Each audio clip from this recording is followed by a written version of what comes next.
બેન જસ્ટ હજી હમણાં બહાર નીકળ્યા છે, ગ્રાઉન્ડ એનું કમ્પ્લીટ થઈ ગયું છે, હસતા ખેલતા બહાર નીકળ્યા છે, એટલે ગ્રાઉન્ડ તો પાસ થઈ જ ગયા છે. પૂછીએ બેનને એમનો ગ્રાઉન્ડનો એક્સપિરિયન્સ કેવો રહ્યો? બેન કેવો રહ્યો? બહુ સારો રહ્યો અને ગ્રાઉન્ડ પણ એકદમ સ્મૂથ ને એ રીતનો હતો. હું તો શૂઝ પણ ભૂલી ગઈ હતી, શૂઝ વગર દોડી. તમે શું શું દોડ્યા? હા, અને 7 મિનિટમાં બસ પતાયો એમ. કેટલા? 7 મિનિટ તમે ગ્રાઉન્ડ તમારું કમ્પ્લીટ કરી દીધું. હા, ખૂબ ખૂબ અભિનંદન. અને ચોક્કસથી તો એવું કહેવાય છે કે મહેનત કરો તો તમામ વસ્તુ હાંસલ થઈ શકે છે.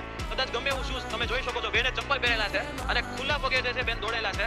આ એવું એક ઉપલબ્ધિ કહી શકાય. બાકી આપણે તો શૂઝ તો જે છે બધા પહેરતા જ હોય, પણ શૂઝ પહેર્યા વગર ખાલી ખુલ્લા પગે દોડવું ને એ શક્ય જે છે બહુ ઓછા લોકોથી થતું હોય છે. કર્યું તો ટ્રાય કે શૂઝ મળી જાય રાજકોટમાં, પણ નતા મળે એમ કે રહેવાનું અલગ જગ્યા હતું ને શોપ દૂર હતી. ક્યાંથી આવો? અમે રાપર કચ્છથી આવી. કચ્છથી આવો છો? ઓકે, કેટલા સમયથી પ્રેક્ટિસ કરતા? પ્રેક્ટિસ 7 દિવસની. 7 દિવસની અંદર તમે 8 મિનિટમાં ભાઈ ગજબ છો. 7 મિનિટમાં 7 મિનિટની અંદર ગ્રાઉન્ડ કમ્પ્લીટ કર્યું છે અને એ દિવસ 7 દિવસમાં આખું ગ્રાઉન્ડ કમ્પ્લીટ કરી દીધું. ભાઈ ચોક્કસથી છે. આ ભાઈ કચ્છની અંદર હિરલાઓ તો પડેલા છે.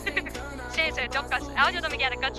ચોક્કસ. અને ગ્રાઉન્ડમાં તમારા આવનારા જે બહેનો છે હવે આવશે, એમના માટે એક મોટિવેશનલ સંદેશ થઈ જાય. એકદમ સારું. એટલે કે જોવા જઈએ ને કે સ્ટાફ એકદમ મોટિવેશન બહુ સારો આપે છે. એમના માટે એક મેડમ છે, નામ મને નહીં ખબર, પણ બહુ મોટિવેશન કરે છે આપણને ત્યાં આગળ. હેતલ મેડમ?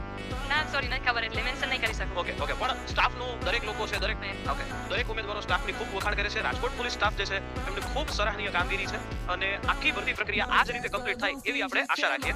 અને બેન, તમને પણ આવનારી જે લેખિત પરીક્ષા છે એ પાસ થઈને આખી વર્દી પહેરો એવી શુભકામનાઓ. Thank you.